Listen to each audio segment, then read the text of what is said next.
नमस्कार, सत्यम समाचार के साथ मैं हूं नीलम शर्मा। ये शुरुआत करते हैं खबरों की। टीईटी परीक्षा को लेकर शिक्षक संघ के संयुक्त रूप से कलेक्ट्रेट परिषद पर परीक्षा का विरोध किया है और एक ज्ञापन जिलाधिकारी को सौंपा है। जनपद मैनपुरी में जिला मुख्यालय के कलेक्ट्रेट परिसर में कई शिक्षक संघ के पदाधिकारियों ने संयुक्त रूप से एकत्रित होकर जोरदार प्रदर्शन किया है, जमकर नारेबाजी की है। यहाँ इन सभी लोगों ने टीईटी परीक्षा का विरोध किया है। जमकर नारेबाजी करते हुए इन सभी लोगों ने देश के प्रधानमंत्री के नाम एक ज्ञापन सौंपते हुए टीईटी परीक्षा पर रोक लगाते हुए माननीय सुप्रीम कोर्ट से किए आदेशों में संशोधन करने की अपील की है। लंबे समय से शिक्षक संघ के पदाधिकारी टेट परीक्षा पर रोक लगाने के लिए संघर्ष कर रहे थे और प्रदर्शन भी कर रहे थे। लोगों का प्रदर्शन लंबे समय से जारी था, लेकिन अभी तक टीईटी परीक्षा पर रोक नहीं लगाई गई, जिसके चलते एक बार फिर से शिक्षक संघ के पदाधिकारियों ने संयुक्त रूप से बल दिखाते हुए एक बार फिर से जोरदार प्रदर्शन किया है और अपनी मांगों को माने जाने की अपील की है। शिक्षक संघ के पदाधिकारियों ने इस बात की चेतावनी भी दी है, अगर इतने आंदोलन के बाद भी उनकी मांगों को पूरा नहीं किया गया तो उनका आंदोलन आगे उग्र भी हो सकता है और अपनी मांगों को पूरा कराए जाने के लिए शिक्षक संघ के पदाधिकारी किसी भी स्तर तक जाने के लिए तैयार हैं। किया है, ज्ञापन भी दिया है जी, और कई बार दे चुके हैं, अभी तक कोई सुनवाई नहीं हुई। देखिए, कुछ लड़ाइयाँ होती हैं वो दीर्घकालिक होती हैं, अल्पकाल में उनका परिणाम इतनी शीघ्रता से प्राप्त नहीं होता है, तो निरंतर प्रयास करना पड़ता है। और उस प्रयास के क्रम में इस समय लगभग सभी संगठन, इस समय आपको जो यहाँ भीड़ देख रहे हैं वो लगभग 3-4 संगठन हैं, तो संयुक्त मोर्चा बना करके हम लोग चल रहे हैं और इस लड़ाई को लड़ रहे हैं जी। कब तक रहेगा ये लड़ाई? जब तक हम लोगों को अपना अधिकार नहीं मिल जाता है, जब तक ये उनका जो सुप्रीम कोर्ट का जो ऑर्डर है वो एक अमेंडमेंट के आधार पे दिया गया। ये अमेंडमेंट 2017 में गवर्नमेंट ने किया था, जो कि पब्लिक नहीं किया गया, पब्लिश नहीं किया गया, हम लोगों के बीच में नहीं आ पाया। ये 2017 में ही अमेंडमेंट करके रख दिया गया था कि आपको टेट करना है, लेकिन जो स्थिति 2025 में हम लोगों की है, 8 साल पहले और भी बेहतर हो सकती थी। अगर ये अमेंडमेंट सामने आ जाता शायद बहुत से लोग अपने कर भी लेते, लेकिन ये दबा के रखना ये कुछ ना कोई ये प्रदर्शित करता है कि कुछ ना कुछ षड्यंत्रकारी जैसा लगता है। अब है क्या, ये मैं नहीं कह सकता। लगता है कि क्या रोजगार से दखल करने की एक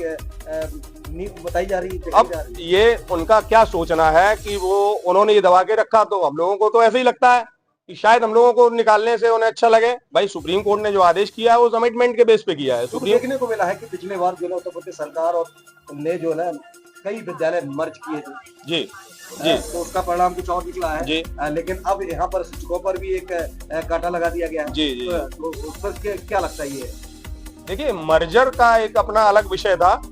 मर्जर का विषय ये था, कुछ विद्यालय ऐसे थे जहाँ बच्चे ही 2, 4, 5 थे, तो एक शिक्षक यहाँ बैठा एक वहाँ बैठा, मर्ज कर दिया तो चल गया। उसमें शिक्षक की नौकरी से कोई प्रभाव नहीं पड़ रहा था।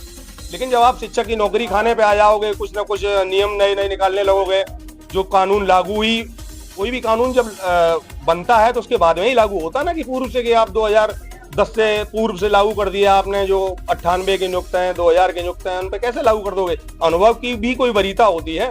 अगर शिक्षक को यही आप कह दो कि टीईटी नहीं अयोग्य है, तो जो पुराने शिक्षक उनके द्वारा बहुत सारे विद्यार्थी पढ़ा के निकाल दिए, जो आज कई पदों पर है, तो उनकी भी डिग्रियां निरस्त होनी चाहिए, उनके भी पद निरस्त होने चाहिए, उनकी भी नौकरी जानी चाहिए कि तुम्हें तो अयोग्य शिक्षक ने पढ़ाया है।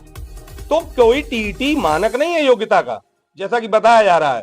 अनुभव भी कोई चीज होती है। हमारे पूर्व में जो शिक्षक लगते थे इंटर पास होके लगते थे, उसके बाद मानक बदलते गए, ग्रेजुएशन हुआ, ग्रेजुएशन के बाद बीएड आए, विशिष्ट बीटीसी आए, तो जब जब भर्तियां हुई, जो मानक हम लोगों को दिए गए, उन मानकों के आधार पर हम लोग आगे बढ़ करके उनमें हम लोग नियुक्त हुए।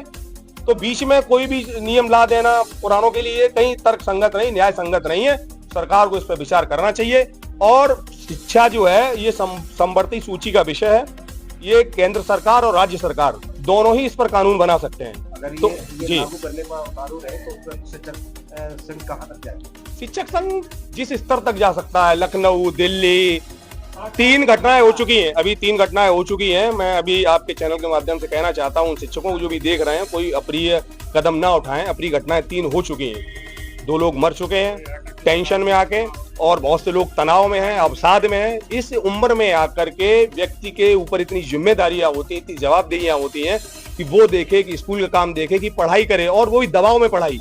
एक होती है नौकरी के लिए पढ़ाई करना, हम नौकरी की तैयारी कर रहे हैं, हम पढ़ाई कर रहे हैं। दूसरा होता है कि नौकरी बचाने के लिए पढ़ाई करना, तो ये तो बहुत दबाव वाला काम हो गया। आप चाहें तो प्रशिक्षण करवा करके आप परीक्षा करा सकते हैं। प्रशिक्षण हम लोगों के विभाग में इसीलिए होते हैं अपडेट करने के लिए। अगर आप अपडेट करने वाली बात है, आप प्रशिक्षण और बढ़ा दीजिए, हम लोगों को करवाइए प्रशिक्षण, करिए अपडेट। लेकिन ये कोई तरीका नहीं हुआ कि टेट नहीं कर पाते हैं तो हम आपको बाहर कर देंगे। ये बिल्कुल ही अन्याय है शिक्षकों के साथ।